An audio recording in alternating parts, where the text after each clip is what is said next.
அருமையான தேவனுடைய பிள்ளைகளே, உங்க மத்தியில கூட இந்த நேரத்துல வாக்கு தத்தத்தை குறித்து ஒரு சில காரியங்களை உங்க மத்தியிலே பேசலாம் என்று நினைக்கிறேன். ஏன்னா 2026 புதிய வருடத்துக்குள்ளாக நாம் போக போகிறோம். இந்த வாக்கு தத்தத்தை குறித்து ஒரு சில நபர்களுக்கு ஒரு சில சந்தேகங்கள் இருக்கலாம். ஆனா கர்த்தர் வாக்கு மாறாதவர்.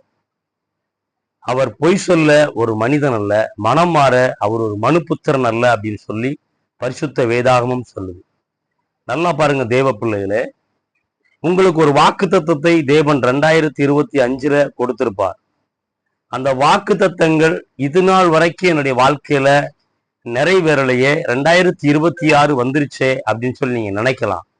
ஆனா பாருங்களேன், யூத ரபி ஒருத்தர் சொல்றாரு, ஒரு போதகரிடம் சொல்லியிருக்கிறார். என்ன சொன்னாங்கன்னா, உங்களுக்கு தேவன் ஒரு வாக்கு தத்தத்தை கொடுத்து அந்த வாக்கு தத்தம் நிறைவேறுவதற்குள்ளாய் இந்த வானமும் பூமியும் அழிந்து போயிருச்சு, இந்த முழு உலகமும் அழிந்து போயிருச்சுன்னு வச்சுக்கோங்களேன்.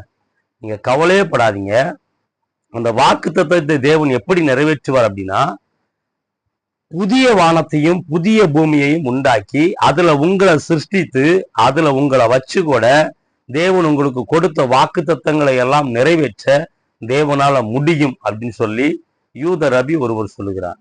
அப்படின்னா எனக்கு வாக்கு தத்தம் தேவன் 2025 கொடுத்தார், ஜனவரி மாதம் கொடுத்தார், இன்னும் நிறைவேறவில்லையே அப்படின்னு நீங்க ஒரு காலம் நினைக்காதீங்க.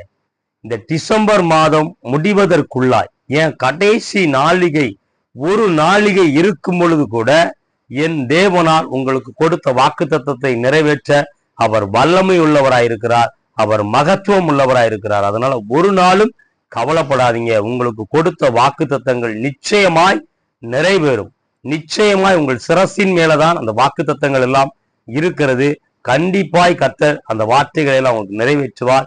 இந்த வார்த்தையின் பிரகாரமாக கர்த்தர் உங்களை ஆசீர்வதிப்பாராக. God bless you. ஆமே ஆமே.